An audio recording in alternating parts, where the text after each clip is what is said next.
my name is Divakar Kinra, and I'm an endodontist practicing in Flint, Michigan. I would like to take a few minutes to discuss a maxillary central incisor that was referred to my office for endodontic treatment. The patient was a 65-year-old female with the chief complaint of, "I have a bump on my gum." Upon review of her medical and dental history, a clinical exam was initiated.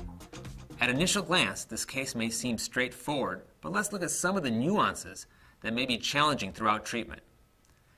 To help us increase our success rates and decrease our procedural errors, I devised a checklist that I use in every endodontic case, inconsequential of its perceived complexity.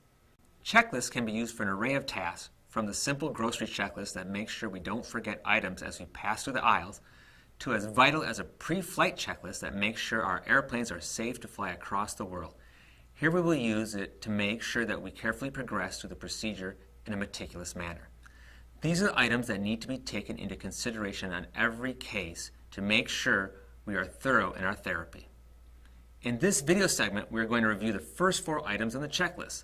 Let's tackle the first 2, case selection and diagnosis.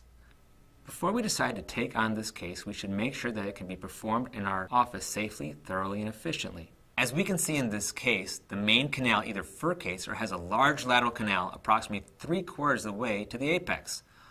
Also, when examining the radiographic lesion, we notice it is not centered over the apex of the root, which leads me to believe that there is more than one portal of exit for the canal. Since I always keep the end in mind, this makes me fast forward to the irrigation obturation phase of treatment, knowing that I will need 3-dimensional disinfection and thermoplastic obturation to complete the case.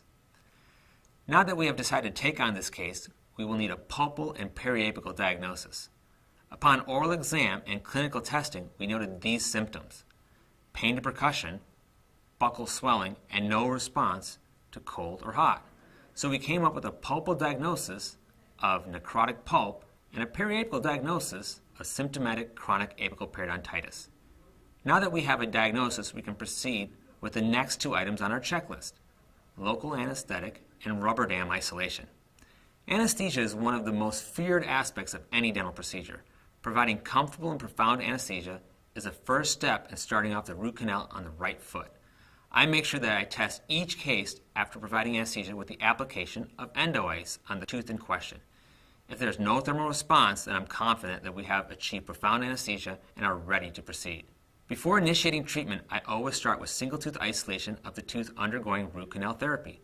This will decrease contamination while making us more efficient and the case more successful. You can see before we use a stepwise protocol before actually initiating treatment, this allows for a smooth transition into accessing the tooth.